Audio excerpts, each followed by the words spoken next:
Not yet.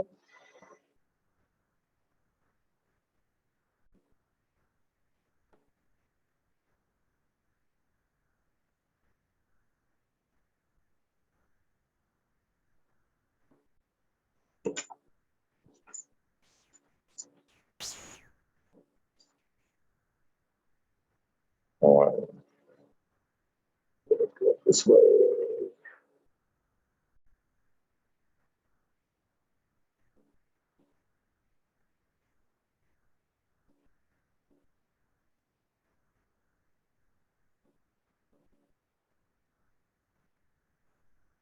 All right, second action.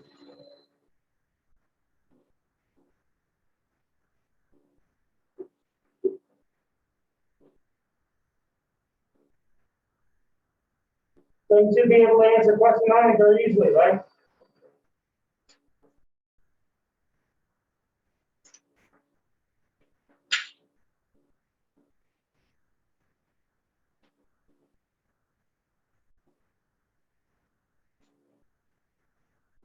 After all, that's the kind of test you get.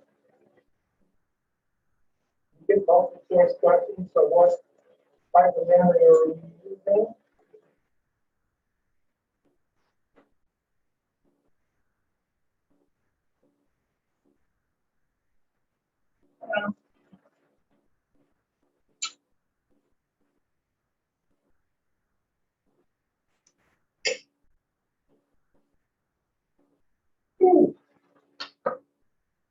Well, the president reversed himself. Now he wants us all to wear our mask out. So I don't like wearing a mask at all. And unlike some people, I actually keep up on the research. There's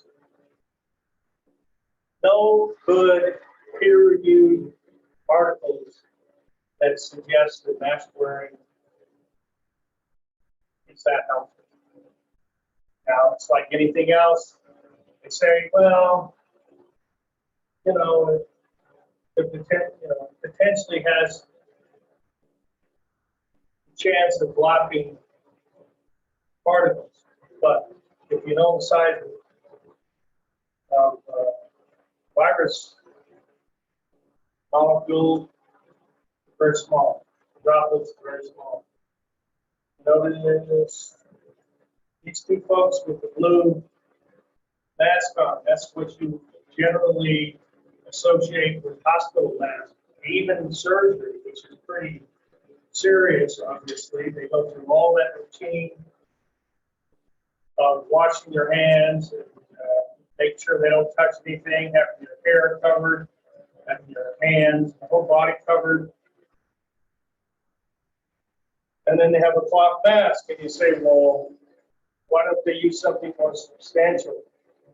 The answer is a cloth mask is designed to stop droplets of aspirated saliva, not because the bell rings as in Pavlov's dog, but because it happens when you speak or unfortunately have to sneeze or something like that. It's very obvious. And if you had COVID, were positive for COVID-19, that would be in your saliva. And as soon as your saliva hits one of those masks or one of these masks, the very small particles are going to pass through it. And they don't worry about that in the operating room because nobody in the operating room has COVID because everybody's checked, including the patient. So you really want to stop COVID, you wear an N95 mask, which I happen to have some because I do home projects and I bought them at the hardware store long before COVID came around. And they press upon your face. They're very strong. When you take them off, you got the line on your face, and they're hard to breathe in.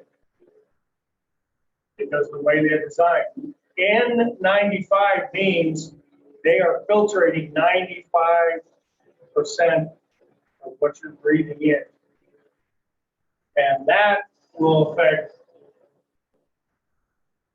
potentially getting infected with COVID. It's still not 100%, but it's 95%.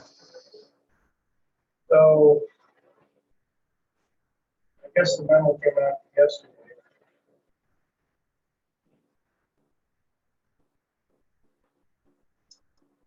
I don't know. But I guess we really don't want to talk about memory this morning, so I suppose we can talk about it. So, well.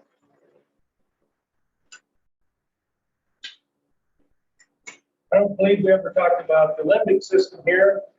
They mentioned it before. The limbic system has various portions of the brain involved. The hippocampus, which is here at the bottom of this purple colored structure in the brain. And that is sort of the gatekeeper for memories. I'm quite sure my memory was bad, but I have a specific recall memory that we talked about, the fact that you have 5 senses, and every one of your senses has its own memory pathways. Then we talked about which memory pathway of which of your senses is the best, the most accurate, the most long-lasting. Remember that?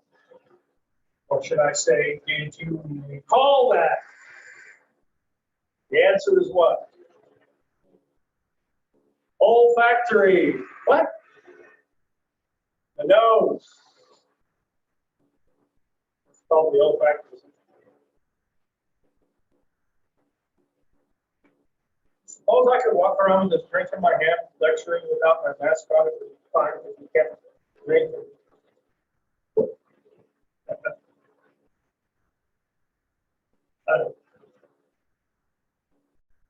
We were, look at the bright side, if we were in Australia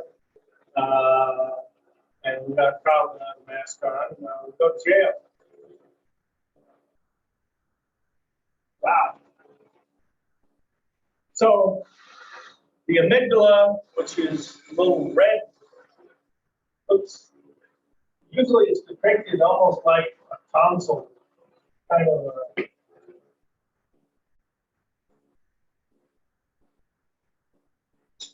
little section of your brain.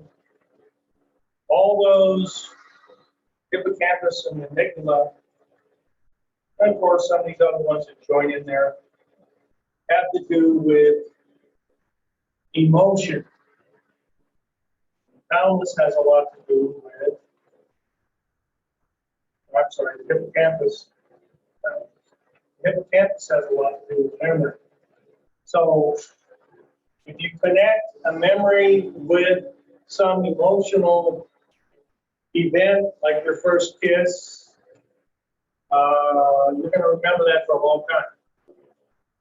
And second kiss or third kiss might have been better, might have been a better mate for you or a partner at the time, but there was only one first kiss, and that's the one you're going to remember because of the emotion that's surrounding it. Okay. Well, let me take a look at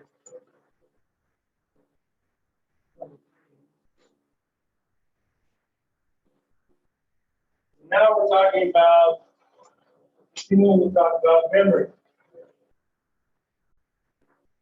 Okay. I'll go back to your memory chart. Question 1. Which type of memory has essentially limitless capacity? Not 1 terabyte, not 10 terabytes, limitless. That's the big daddy. When you look on your diagram, you see to the left short-term memory, working memory, Generally lasts for 10 seconds. And your brain, including on the other side, the hippocampus, decides whether you're going to remember that or not. And then there's long-term memory.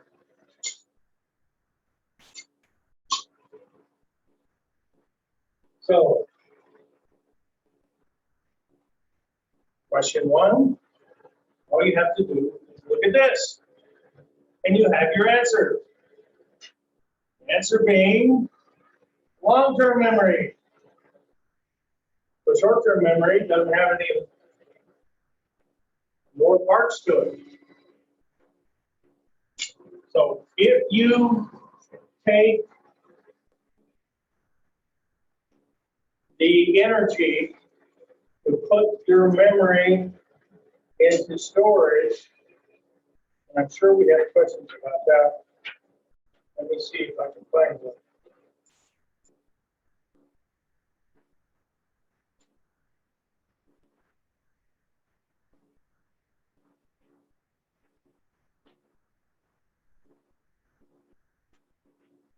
Oh, I'm not finding it. Maybe it's in the other one.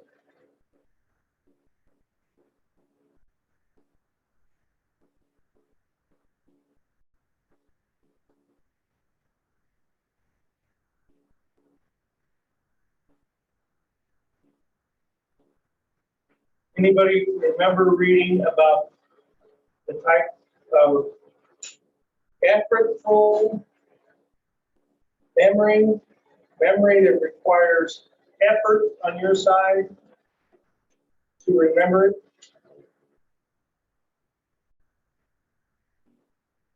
I don't see a single question about that. Well, it must be in the wrong one. It must be in 22.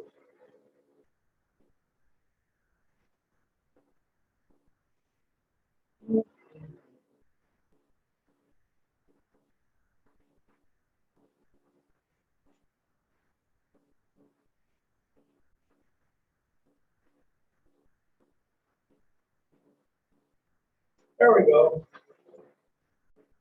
Question 44. In coding, which is step 2, right? Step 1, getting the stimuli. Step 2 is encoding it, which is taking that information and doing whatever your brain needs to do to put it in the form that your brain can understand it. That's encoding. So encoding that requires your attention and your conscious awareness is called effortful processing. So if you're trying to remember that right now, you are effortfully processing what I'm saying and what you're reading. And that really is the process of learning.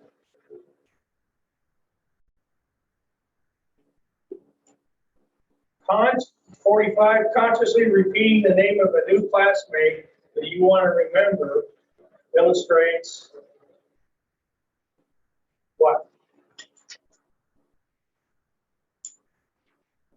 Well, go back to your handout. And you say A, implicit. Well, no, because that's non-declarative and it's unconscious.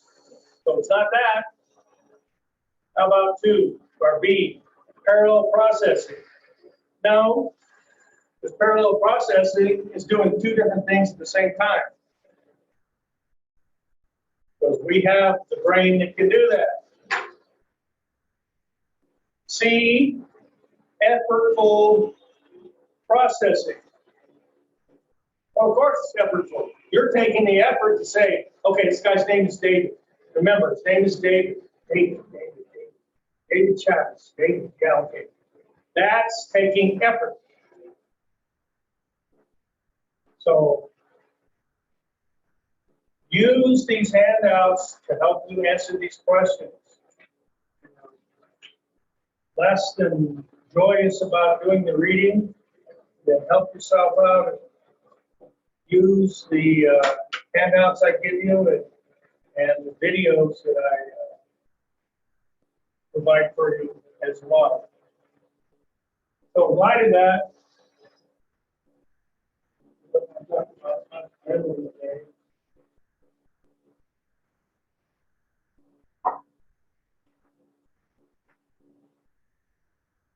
let's talk about intelligence.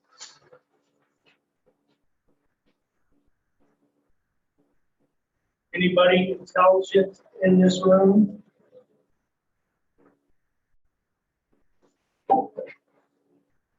Has anyone taken an intelligence test in this room? You have? About intruding in your personal life. So, share with us what the reason was for taking it. I was having problems in my school. In what kind of school? Once Yeah. I was in school and I was having bad grades. Oh, okay. Found out you were pretty smart after all, didn't it? I was 156. 152. 153. Anybody want to take a guess what that number means? It's only been an embarrassment that you can have. What's normal intelligence on a number? 100. Well, let's look. Let's look on this. This is called a bell curve or a normal curve, meaning out of all the things that are under that black line, when you plot all the dots, what you get is everything under this black line that looks like a hump or a bell, which is why they call it a bell curve. And not everything that you measure is going to come in a bell curve, because you have to have an equal distribution, which means that word up at the top, the mean, which also happens to be the median, and the mode, all the three M's from statistics, which is kind of statistics. That is defined as average intelligence, 100. That's not really true. That's the middle of average intelligence. If you are at 85 or if you're at 115, that's average intelligence. Okay? I've got this screen here all screwed up, so I can't do any drawing, but we'll come back to this in a minute. What I want you to know is 153 is off this chart. Off the chart to the right. Intelligence is to the right. Less intelligence is to the left.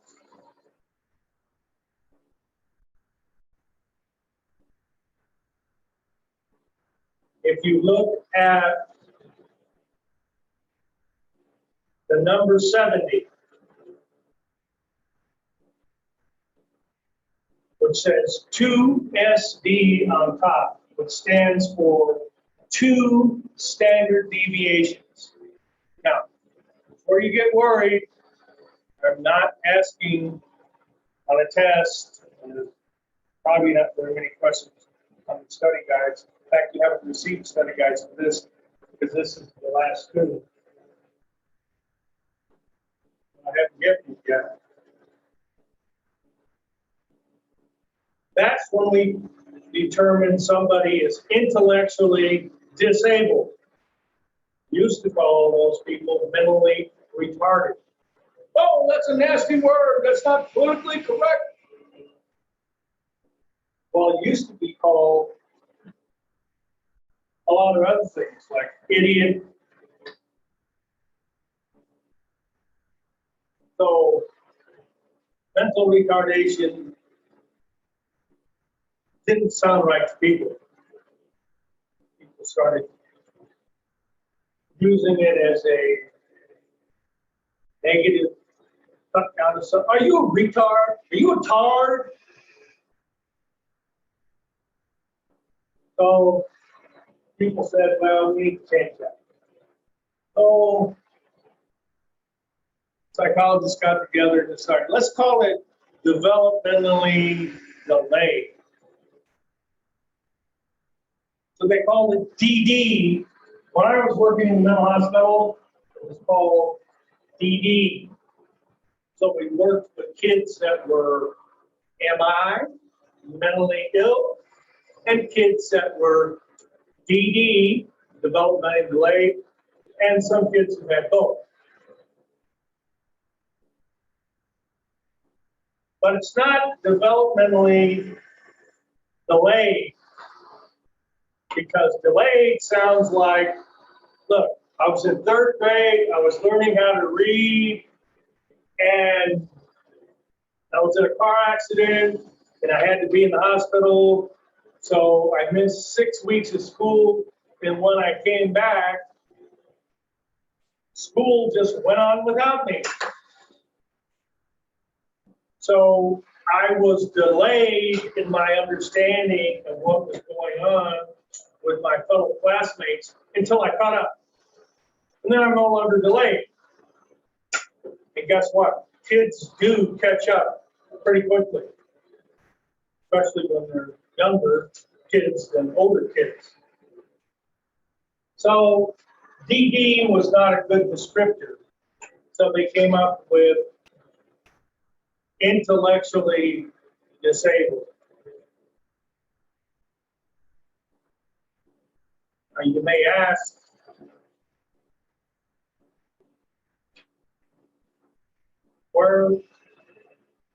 why is it that some people are more intelligent than others? I don't know what your IQ is.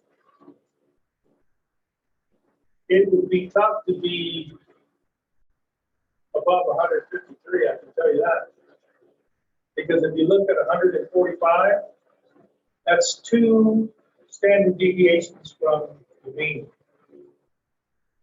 And as you understand statistics, as I told you, all this area underneath the bell curve represents the people that you measure in intelligence. So the idea is we go out the streets and other places in El Paso, and we give 10,000 people an IQ test. There's going to be some that are off the chart to the right, some that are off the chart to the left, and everybody else is in the middle. So,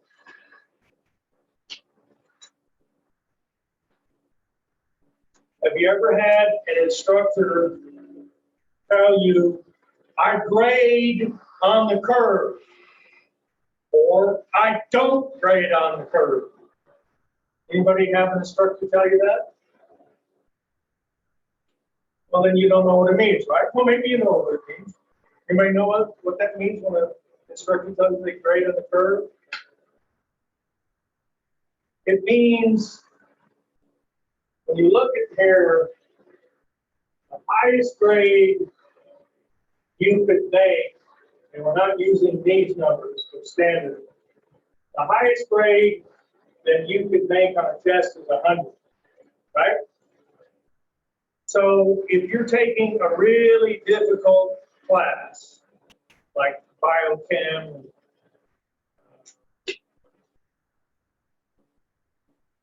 applied electrical magnetism or something,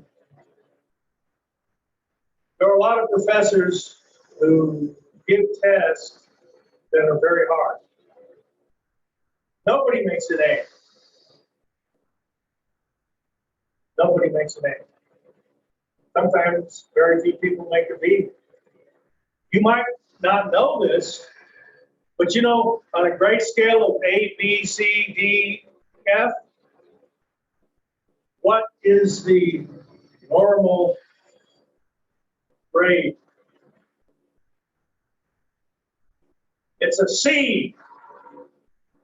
Now, nobody in here thinks a C is a grade they want, so somebody could say, well, it's kind of an average score, you know.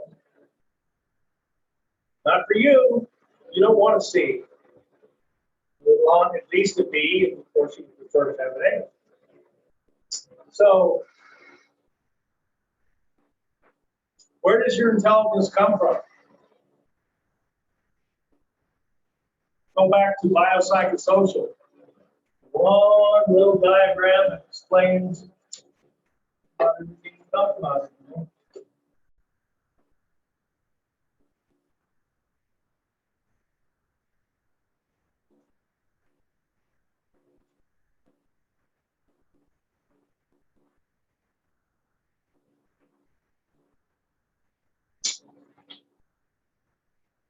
Where does your intelligence come from?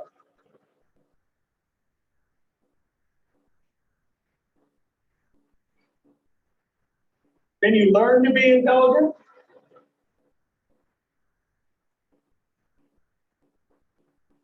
Answer, no, you cannot. Can you learn how to study a medical college admissions test, an MCAT, or national nursing boards, or law school admissions tests, the LSAT? Can you study and increase your scores on those tests?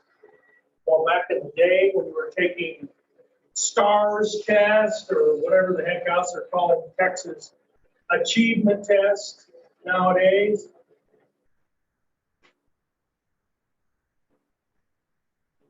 Well, I hope so, because you're studying right now to take a test next week. Are you stuck with what you know today? You might as well just put the book away. Don't watch the videos. Don't watch the lecture. Because you got what you got. No. Academic achievement, you can change. Do you know more now than you were when you were 8 years old? Let's hope so. But are you more intelligent now than you were at 8 years old? How old were you when you took it? I was 15 years old. 15. 15.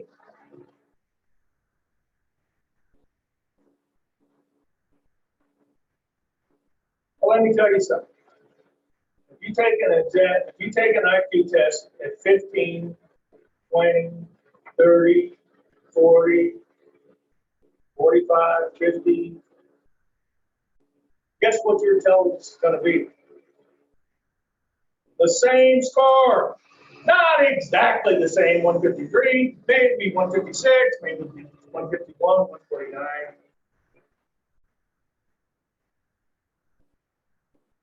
So your intelligence does not change over time. Who in here does not think they got enough intelligence and they're now mad about it?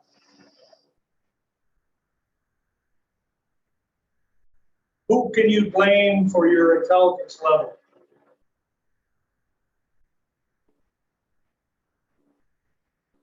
Your parents.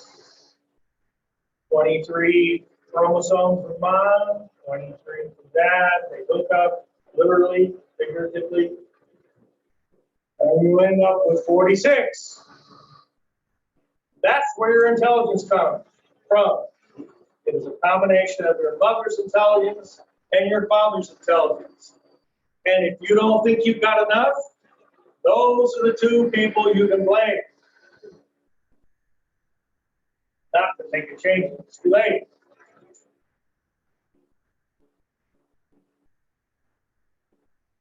So if you get an F, if you fail this class, is it because of your intelligence? No. If you make an A in this class, is it because of your intelligence? Well, intelligence has something to do with it. Because if your intelligence, as measured by standardized IQ tests today, is 70, you shouldn't even be in college because you're going to fail. Because you do not have the level of intelligence you need to compete in an academic environment such as college. That's not to say people who have 70 IQ can't be functional. They just can't do some of the higher order things that we can do. Sometimes they can be very creative. I'm going to show you a film of somebody who sounds like they're really intelligent and they're into the intellectual disabled section. So you cannot increase your intelligence. You can darn well increase your knowledge base, your ability to do well on achievement tests, which you have to do if you're going into. A lot of schools require you to take the graduate record exam, the GRE, or some other exam to get into their program. You're a potential nursing student at EPCC, you're going to have to take a test. If you score high enough on it, they'll allow you to continue.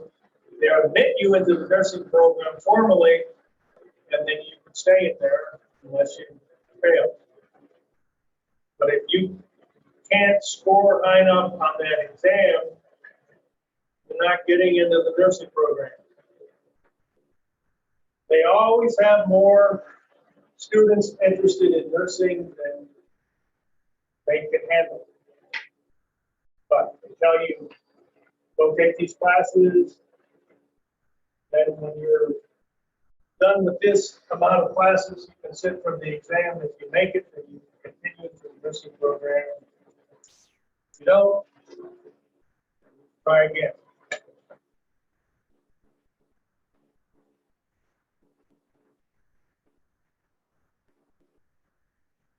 So all this statistical stuff on this bell curve, that's too dedicated, too intricate. Yes, sir. You know, very noisy. Hmm? I'm doing something. Fan? All like something. This thing playing into this? I don't know. I had it on YouTube and it kicked me off. I don't know if everyone can do it.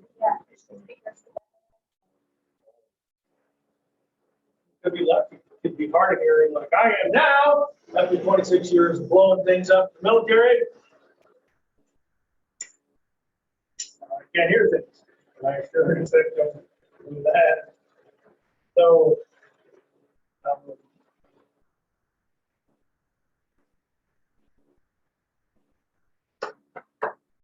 if you have a high IQ, high is anything over 115.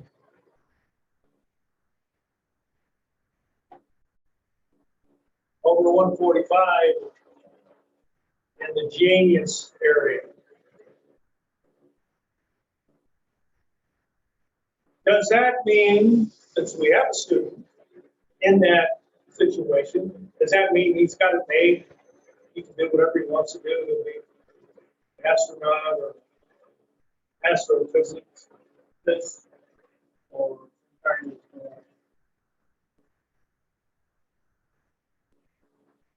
biological engineer, make straight A's all the way through school.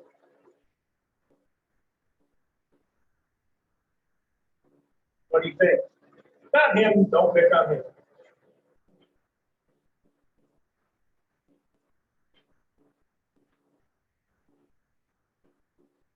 After class, go get something to eat, smoke a bowl, relax, chill.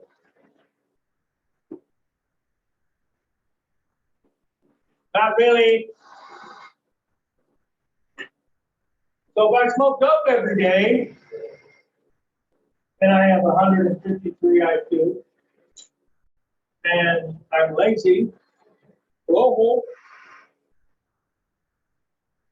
am I going to be making straight A's? Am I going to max out on the LSAT or the MCAT or the GRE?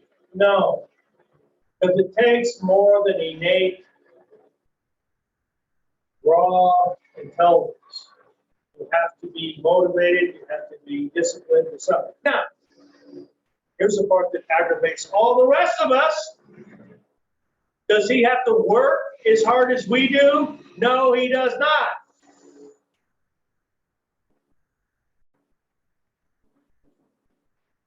But we can do it.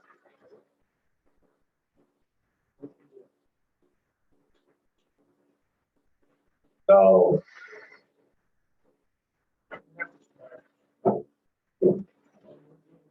yeah.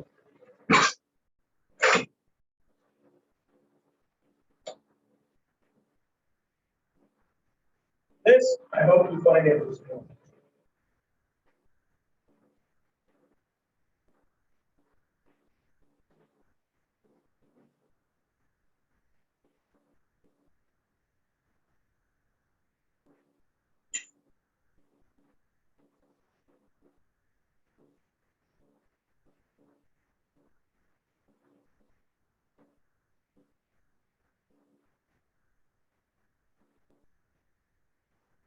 Let's go.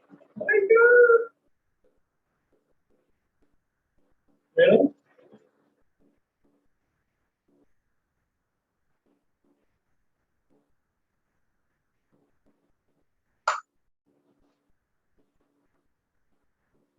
None of you are math majors, right?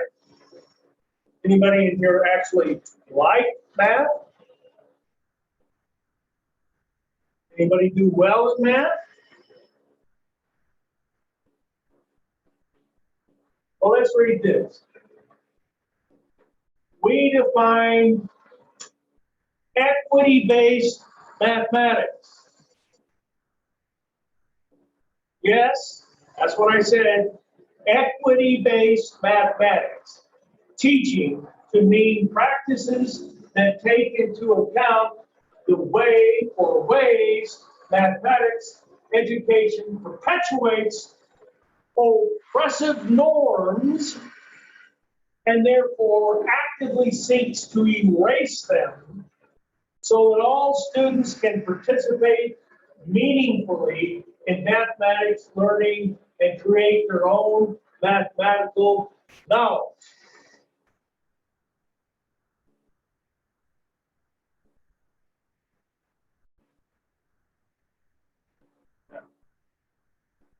You'll see the word, the name, the letters here.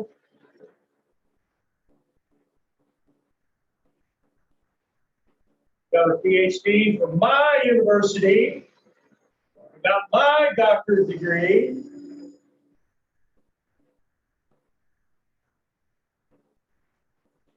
Think about that statement for a while. Then I will show you.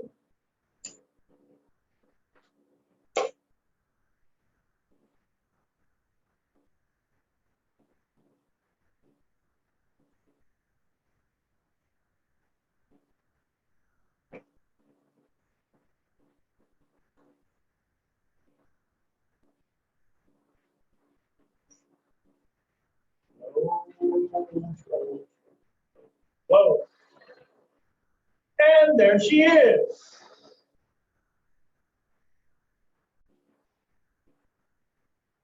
Do that. Really? Just paint away, right? Ah!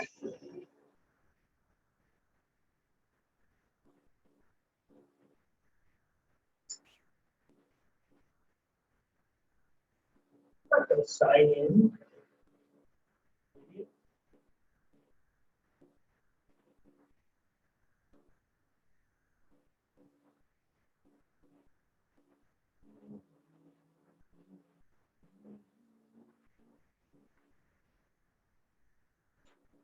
Well, I guess it's once.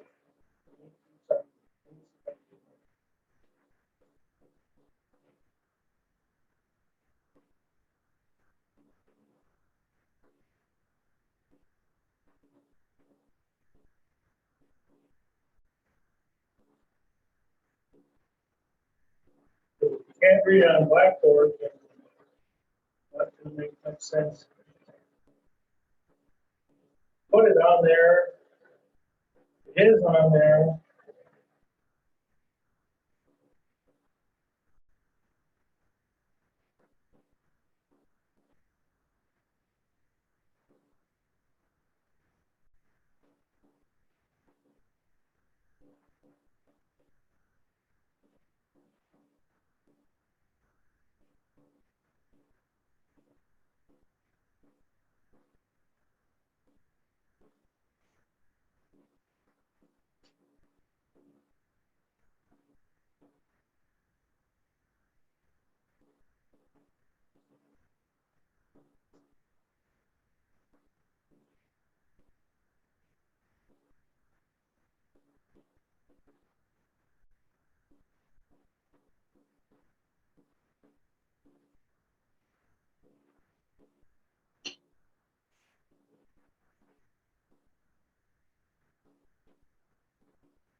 Ah,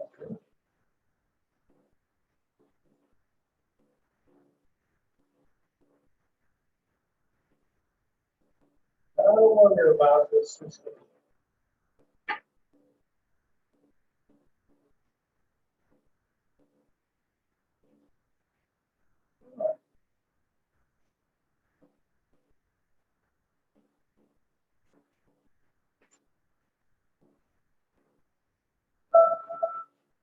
Sleep is the Olympic.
Well, I don't know if I would do it. I might have to do that.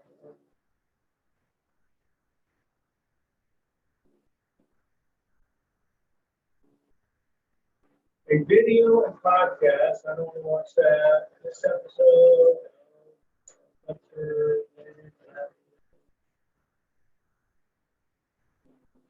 Maybe this one.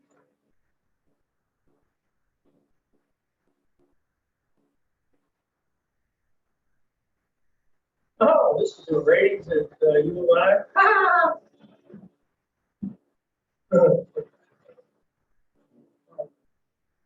Not to look at mine. Lois. Yes. Well, remember her, Rochelle Gutierrez, PhD, teaches in the education department at the University of Illinois. I'm not the University of Illinois education major, but as you can tell by her name and by looking at her, she is Hispanic. I like Hispanic. I like people who went to the University of Illinois, but I have problems with Rochelle. Rochelle says, because all of you in here are not white, you can't function while studying mathematics because you're not white. And mathematics is racist because mathematics started way back when Pythagoras, those guys way back in Greek and days of Aristotle, Plato, all that. Galileo was Italian, but he was white. So the history of mathematics has been developed all by mostly white men. And so as the BLM people say, it's indigenously white racist and white privilege. So if you're Hispanic, we're calling you white, unless you're George, what's his name, and kill the black guy, then all of a sudden you become a white guy. Because it's convenient to cause friction between blacks and whites. We don't want to call you Hispanic because we would rather have you, and your last name is Zimmerman. We would rather say that some white guy by the name of George Zimmerman shot an unarmed black guy. So that makes better press. So she has developed with some of her other authors there this idea that somehow you who are not as lily white as I am or of European descent are taking a backseat to people not of color. And that's why it's important to always refer to Asian people as people of color, because when you look at LSAT, MCAT, GRE scores by race, who's on the top? Which race as a large group scores better on those kinds of achievement tests? You know? Asian. Usually significantly more. So you better call them non-whites. Because it fits the narrative better. Who's next? White. Whites. But it's Hispanic and mostly black. Exactly right. Hispanics and then black is on the bottom. At the risk of sounding racist, that's where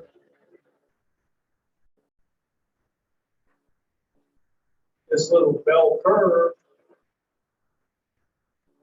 to the right of 100, which is the middle, is a lot less people of color. If you suddenly change Asians to white, it's a better narrative. And of course, it sort of spits in the face of reality. Remember, there was a movie, I don't remember the name of it, and it featured 3 black women who were in the NASA program and had a huge impact on their success. And the reason I can't remember their names is because nobody talks about them because they're not white. So, but yet, they had the skills to participate in setting people to move and all those kinds of things. So, race is not a determinant of your intelligence. There seems to be some correlation, but it doesn't. Just because one person is darker than the next does not mean that one's going to be smarter than the next based on the pigment of the skin. That's ridiculous. Look at your own family. Compare your skin color to your brother and your sister. Are they the same? No. They're in the same family. The Morenos are dumber because they're darker. Wrong. So,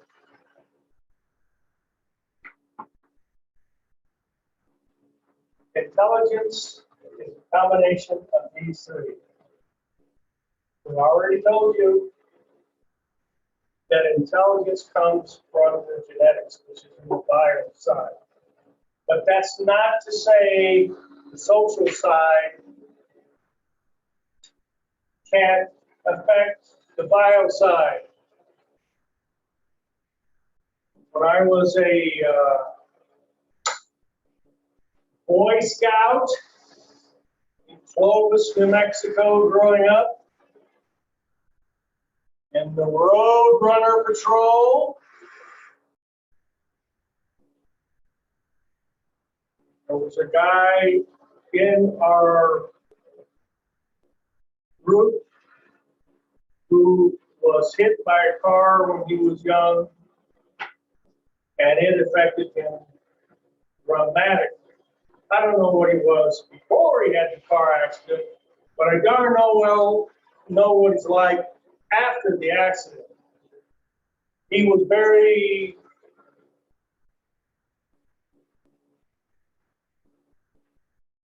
well, I'd say he was probably close to 70, somewhere around that range. More than likely, he was probably at 100, somewhere around there, before the car accident. And he did lose brain tissue.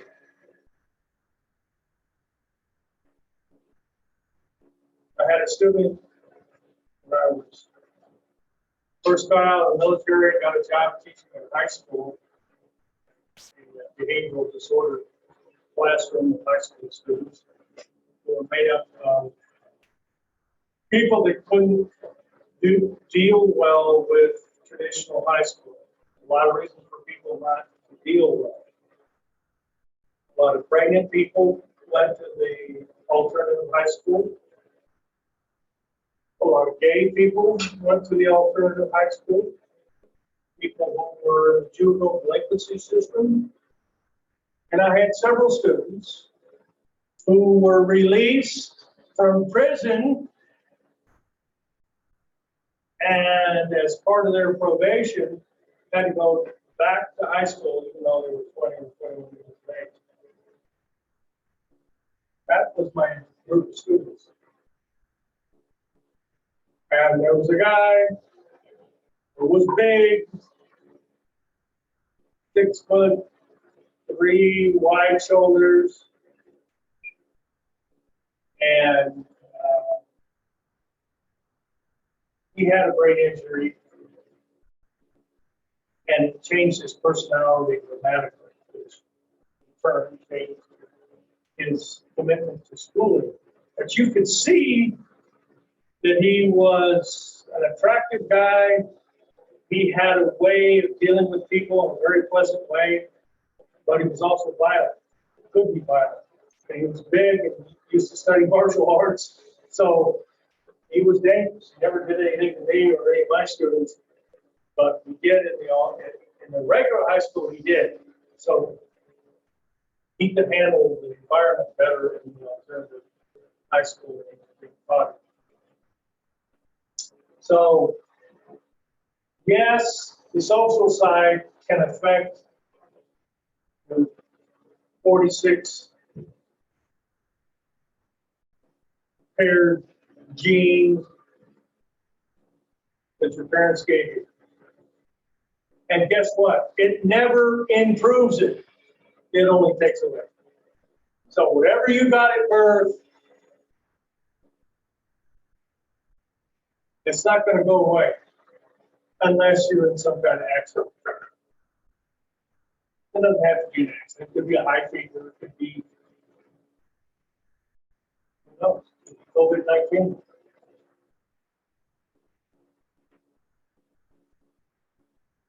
So everybody that came to this school, everybody in this class, somebody had to review your credentials before they let you come in. Community college is generally more generous than UTEP or the University of Illinois.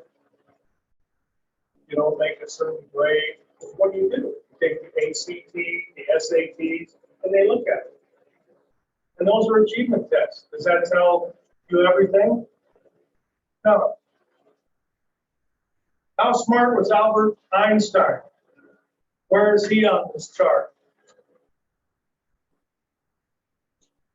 He's not. People assume that he was like 180, 190 IQ. He failed high school math. Albert Einstein failed high school math. Why? Because he's dumb? No. Because he was light years ahead of his instructor, which in your case, may not be too old for you either. He was thinking mathematical things in his brain and wondering about issues that nobody in that entire high school, probably college, that could even understand what he was contemplating at the age of 17. So why did he fail mathematics in high school? He was bored. It's like, okay, we're going to learn some math today. Everybody hold their fingers up. 3, 1, 2, 3. One more here. That's 1 and 3. How many does that give us? What? This is college, you moron. That's probably how he felt. So, since he wasn't liberated at the age of 17, he went to class and started thinking about it. Way ahead of us. So, you have the raw intelligence that you got from the bio side, and then you have the psychological side and the social side. We've talked about gene studies, identical twins, fraternal twins. We've already talked about that. Well, think about it intelligence-wise. You have 2 boys, 2 girls, identical twins, separated at birth, put them in a completely different environment. One to be very enriched. Some rich people adopted you, and your sibling, identical twin, was adopted by somebody that didn't have a lot of money. Track them down 20 years later, give them an intelligence test, and what would you expect the scores would be when they compare that to their other identical twin that lived in a really wonderful home? What do you think? I could open a book and show you a picture of the museum in Paris, or I could show you a picture of the pyramids in Egypt, or the aqueducts in South America. Or because I have so much money, let's just jump in the plane and go there. Then you can smell, you can look, you can taste, you can touch things. That is all going to enhance your knowledge. Is it going to change your IQ? No. Really, the only thing that's going to change your IQ is what we call an environmental insult, which is a baseball bat across your head, or some kind of infection, or when you were young, you were malnourished. If you don't get the right nutrients when you're young, your IQ of 120, you're not going to realize it, because that's an epigenetic influence on your gene. So you can lower your intelligence by having a crappy life, beat up, bashed up life, but the fact that your brother or identical twin sister got to fly all over the world, go to Wimbledon, watch the yacht race in another part of the world, go to Serengeti and watch elephants, tigers, lions roam around. That's great. And you'll have a better life and a better understanding of things because your parents have enough money to do that. But not going to change your IQ. All right, that's what we're going to talk about next week is IQ. And I'll put those study guides up later today. Okay, have a safe weekend. Make sure you have all the handouts so you can be up to date.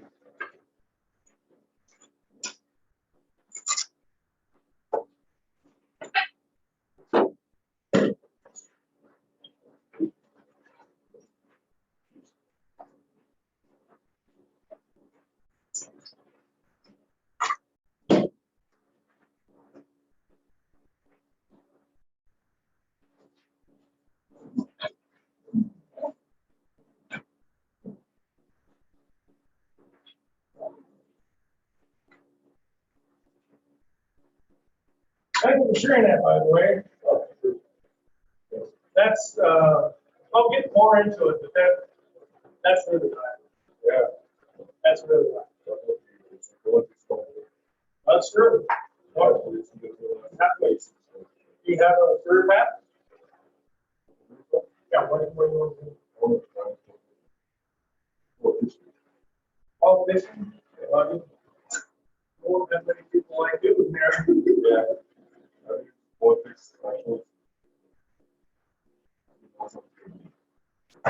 Yeah, I get that once in a while. Well, good luck. Thanks again for making that some interesting conversation. At least it was interesting to me. Okay, take care. Actually, But I'm pretty sure.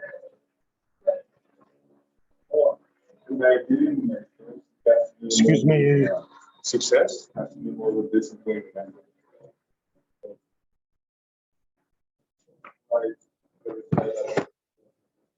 Don't pick on me.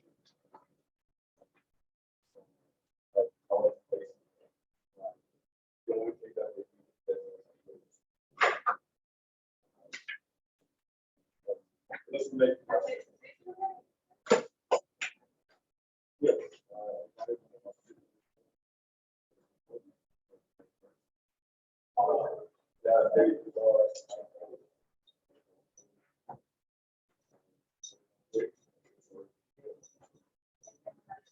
Yeah.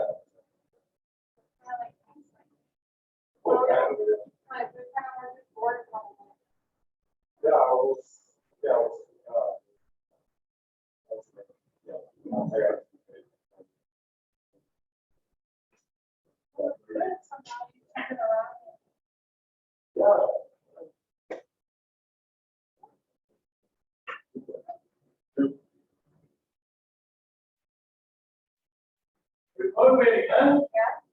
But they're like, well, it's not like right?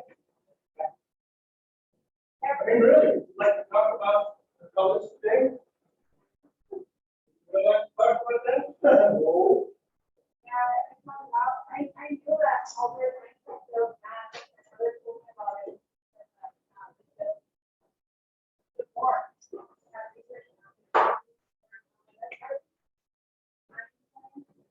Yeah, it was past,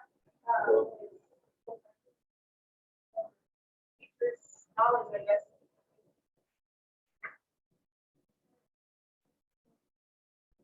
All right. Did you do work abroad? I'm almost done. Yeah, I didn't finish it. Oh, Okay, well, we were saying,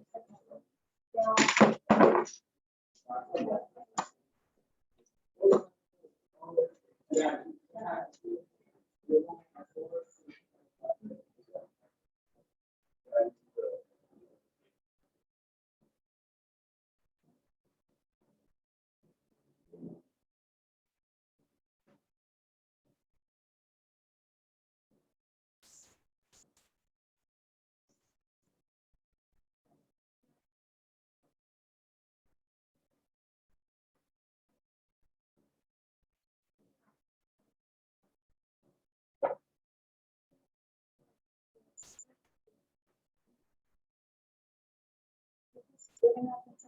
next week.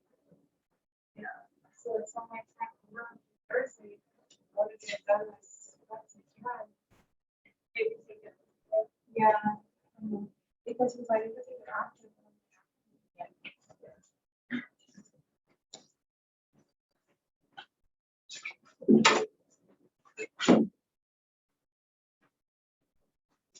One more trip. Okay, oh, do you need help?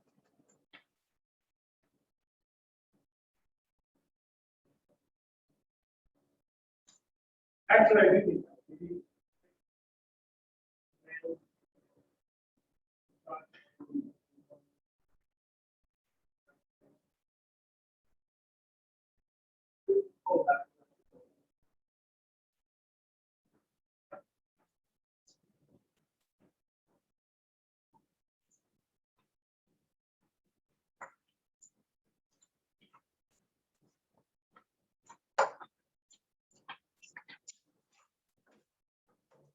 You put it in here, right? Yeah, I gotta. Okay, what's going on with you guys? I was actually gonna ask you, since we're gonna do the exam next week, it's gonna be on the 4 mods, correct? Yes, So you're gonna give us the other 2 mods. today I just been really occupied.